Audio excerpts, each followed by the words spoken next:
All right.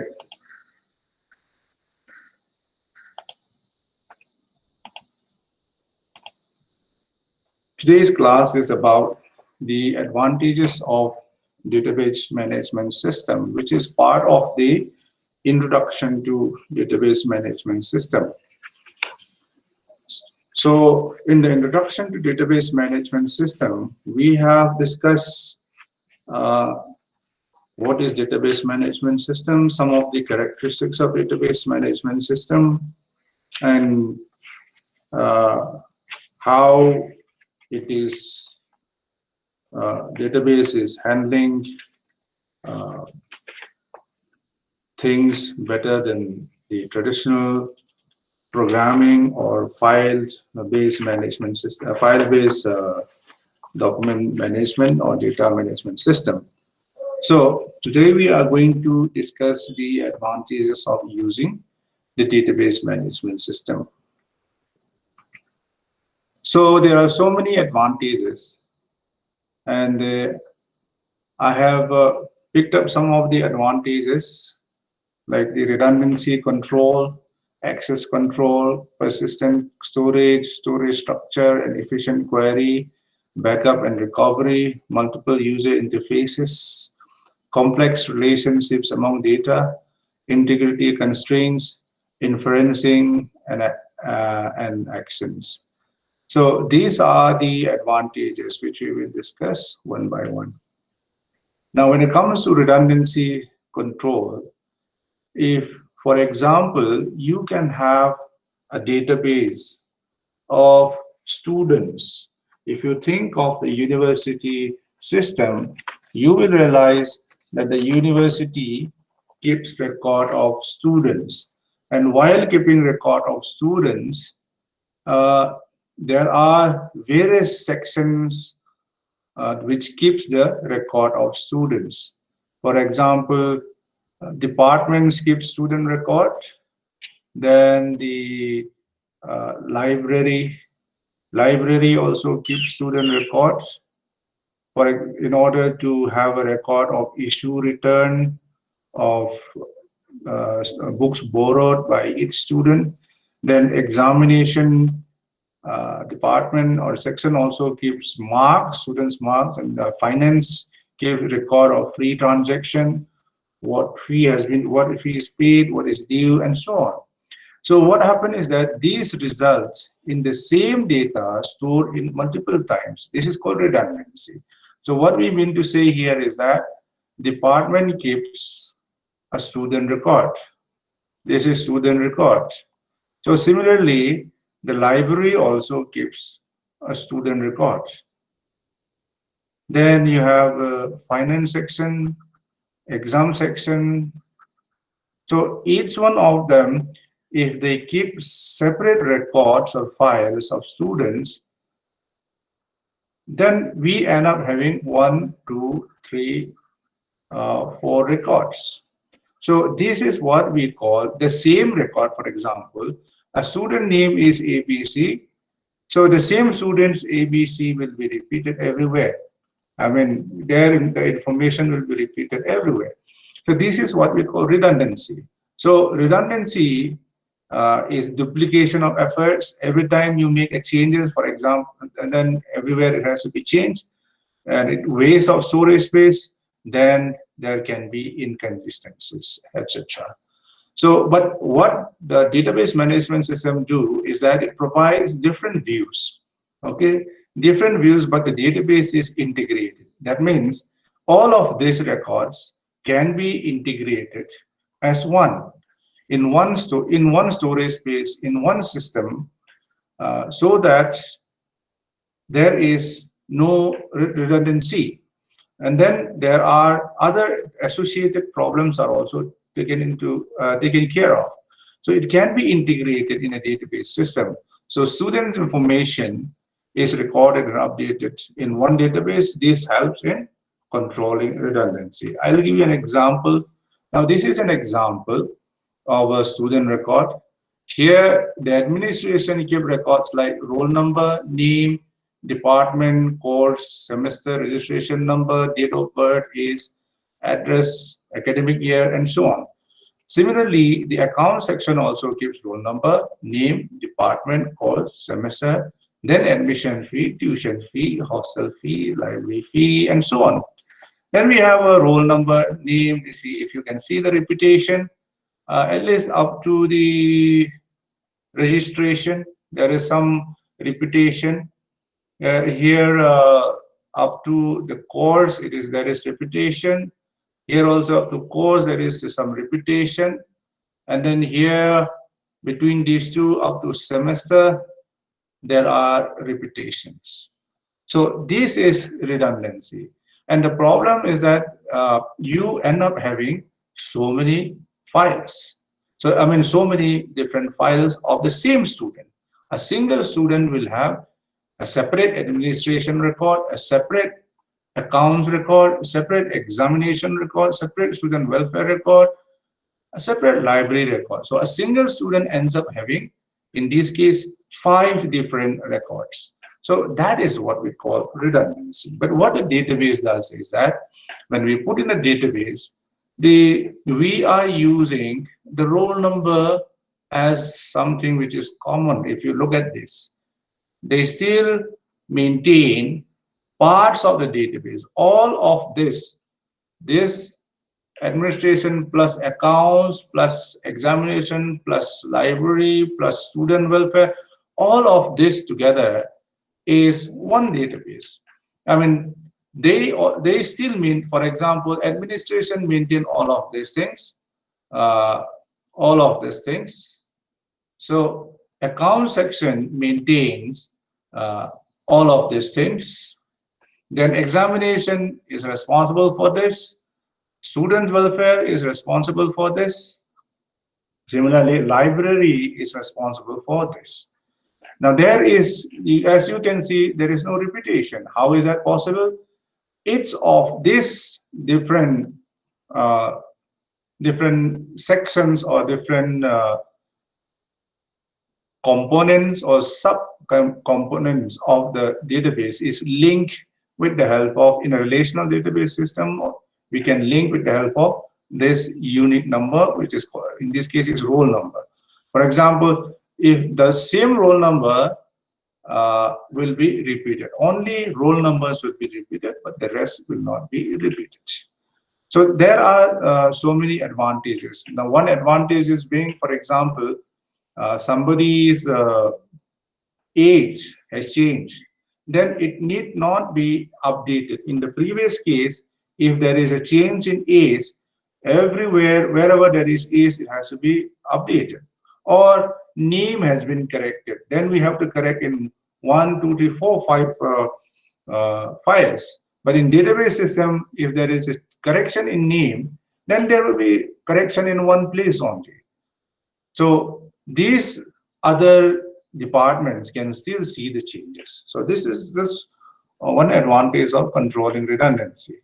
Now, another advantage of a database management system is that not access control. So why access control is necessary? Not all users are always allowed to access every part of the database. I mean, you have a database, it's not necessary that everyone should be able to access or should be able to use everything about the database, which is unnecessary. Rather, it becomes problematic if every part of the database is being made accessible to the users. It's rather confusing. So library record is not supposed to be used by the finance section, for example. The finance section has nothing to do with which book is returned and which book is issued. Similarly, whether the fees, the tuition fees are paid or not, is not the concern of the libraries. So therefore, every part of the database need not be accessed by everyone. That is why we need to have access control. Who in which department is going to have access to which part of the database. So some users access maybe only to search and retrieve the data. For example, in a bibliographic database management system, as we have always come across, that the end users, the interest of the end users is to simply search the database. They are not interested in how the database is managed, how it is controlled, how it is updated. They only have to do search and retrieve the data. Whereas some users may have to enter data. I mean, when it comes to the library staff, they have to enter data, and then and not all of them, but some others will also manage the data. So there is division of work, as well as there is the requirement of accessing the data is different from users to users. So different users have different roles. Okay, so access control. What do we do with access control? We are defining who is going to use which part of the database. Now, if we look at this, this is the whole of the database. Now, this is the whole of the database. Yeah, this is the database. Then administration will have some part of the database. Library will have some part of the database. Student welfare, some part. Examination will have some part. Now, the other advantages is that this is at this stage, this particular point is a little bit complicated, but please bear with me, because in future we will elaborate more on this. When we come to object-oriented database, we'll elaborate more on what is persistent storage. Now, to make it simple, the value of a program, this is about program variables. See, when a computer program is written, there are variables. For example, variables like, if I say n is a variable and I assign the value 3 to n, that means when I said n plus 1, this will become 4, because I have assigned the value 3 to n. So this is what a simple variable looks like. So the variable, the program, the value that in which the value that we store in a variable are usually discarded once the program execution is over. That means that I had declared this particular as a variable of, let us say, program 1. Okay, so I will somewhere I have to end that program. So this is one program segment. Now I have another program, let's say program 2. Now this also will have to be ended somewhere. So this is the second program. Now what happened is that I cannot use this n here in the normal programming languages, because this variable that I declared in program 1 is local to this program 1 only. And once this comes to an end, when the program terminates, the variable does not exist anymore. But in some cases, programmers store it explicitly in a permanent file. That means there is a way of making this particular variable permanent. So this involves converting it into a format suitable for storage. And when the data is to be used again, it has to be recovered back from the storage format to the variable format of the program that is going to use it. So as we said, DBMS, like the object-oriented database, automatically performs this conversion process, is that how converting into something that is permanent.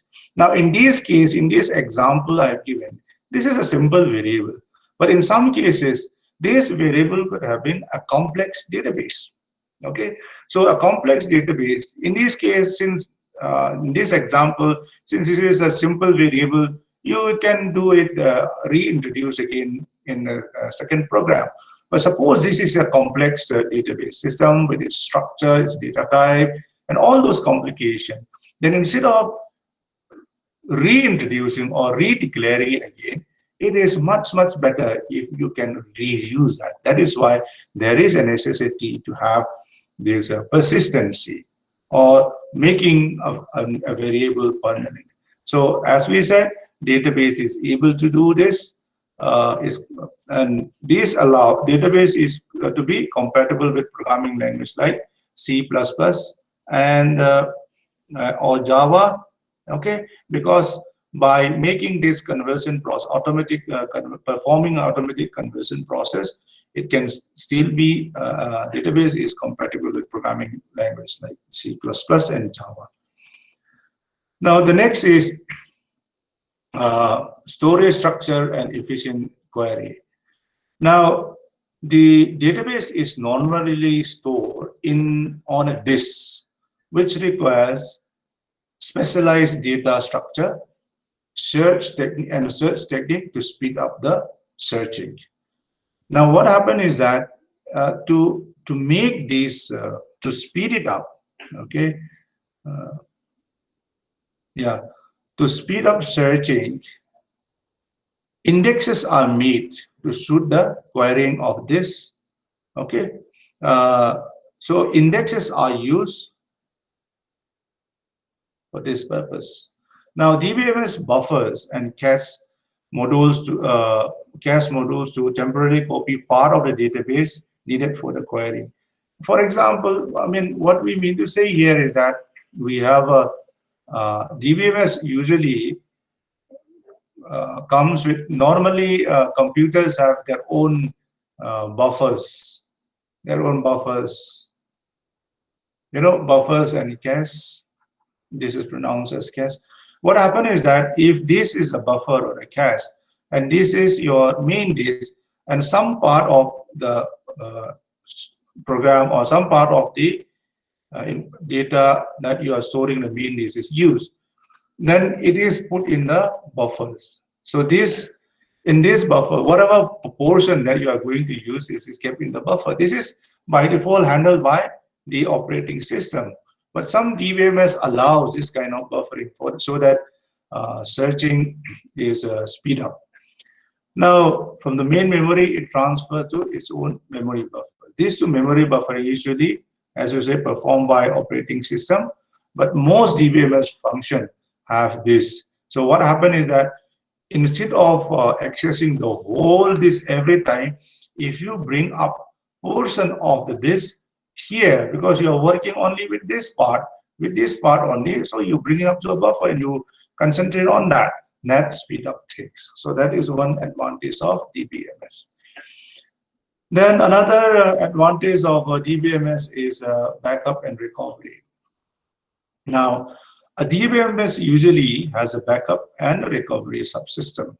So in most cases, this is a subsystem. Remember this. That means you have a DBMS. You have a DBMS system. This is the system. So in a DBMS system, part of the DBMS system is backup and recovery.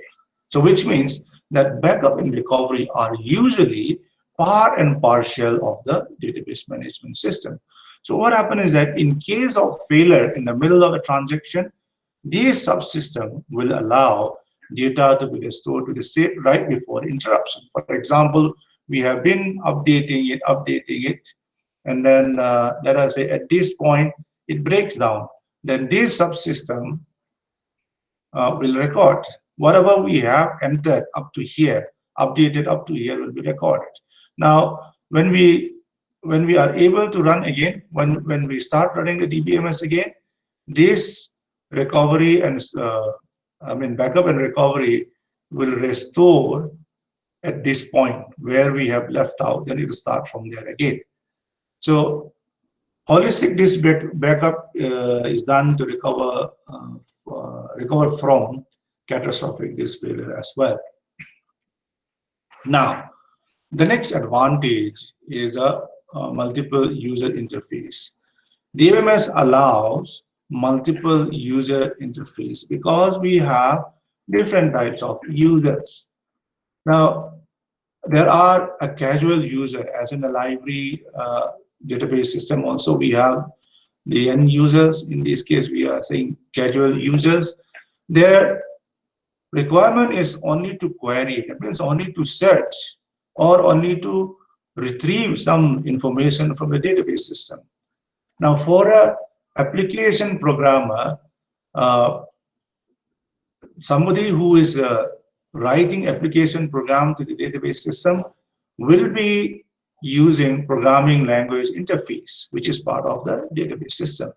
And for a parametric users, they may be they would like to use forms, command codes, and so on. So if you represent database uh, in this form,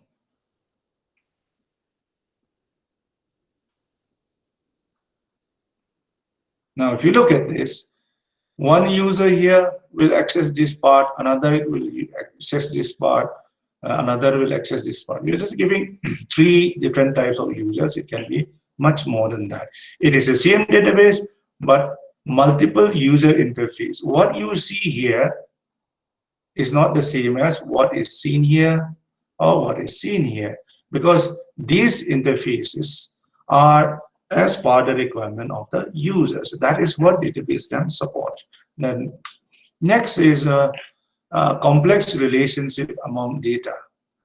So as we know that the real world is, database represents part of the real world. And the real world is usually very complex.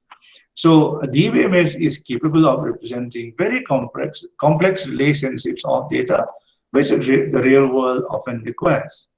So that is why, no matter how complex the real world is, the database are usually able to represent. For example, a student has a roll number, name, roll number, semester, department, and department has name, head, location, employee, and so on. And all of these things are designation, name ID, designation, all of this. We are just giving, this is not that complex, but we are just giving a simple example, which itself is complex. So the real world can be much more complex than this, but the database management system is able to represent the real world as it is. Then integrity constraint is the other advantage of database management system. So example, data type for its data item, referential integrity, key or uniqueness. These are some of the integrity constraints. Now, this integrity constraint allows the database to have some constraints so that the database is free from error. And let's go by example here. For example, in a file-based system, you have the same example I've given. So many things are repeated. For example, let us say that if there is a change, as I said, let us say somebody has been wrongly put in a different department. So instead of LIS, they have been put in ECO. Then in the file-based system, these changes, this person's correction that is made in the department has to be done in accounts also. It has to be done in examination also. It has to be done in library also. It has to be done in student welfare also. And unless if it is not done, what happened is that we made a correction. The person was wrongly kept, library and information science students was kept in economics department. So we make a change here in traditional system. But if a change was not made here, then here he or she will still be economics department. Examination will still have economics department. Student welfare will still have economics department. Library will still put him or her as economics department, because only one changes with administration is not sufficient. So there is duplication of effort everywhere in order to make it accurate, the correct, the database to be correct. Everywhere it has to be changed. But in a database system, that changes if we do it here. In the department, here itself, we make the changes. Since through the unique ID, that through this roll number, all of these are connected in a database system. So once we make changes here, this account section is sharing the same data element. Examination is also sharing the same data element. Student welfare also is sharing the same data element. Similarly, library also shares the same data element. So therefore, there's no need to make those changes. So this is one simple example of integrity constraint, which a database system has over a file-based system. Now, another advantage is inferencing and actions. Deductive database defines deduction rule for inferencing new information from a stored database system. Now, a database system, for example, we are storing the age of a particular semester student. Some are 21, some are 22, some are 23, some are 21 again, 21 again, 24, sorry, 24, and so on. Now, what happens is that this is the age as stored in the database system. The age of so many students, we can have much more than that. Now, what happens is that we want to find out the average age of the students. We don't have average age, but we can calculate from this age which is stored in the database system, we can calculate the average. So that is what we are doing. We are deducing, or we are creating some new information from the data that is already stored in the database system. So that is also another advantage. So rules can be used to enter information, and database can be made to perform certain action based on the inferred information. Then certain rules can be written, like inferencing rules, that we can do, we can perform something like operations. We can operate on this, for example, on this age of the operation called average can be performed. So we can write such rules when we create these data, that operations like average can be performed in the age. Similarly, whenever it's necessary, we can look at the age of the average age of the student. So this is one simple example of inferencing. So this is another example of the advantage of database management system. There are so many advantages which we have not covered here. So I believe that by consulting the resources which is recommended to you in your syllabus, you should be able to find out more advantages of database management system. So with this, we come to the end of this class. And thank you, students, for coming to this class.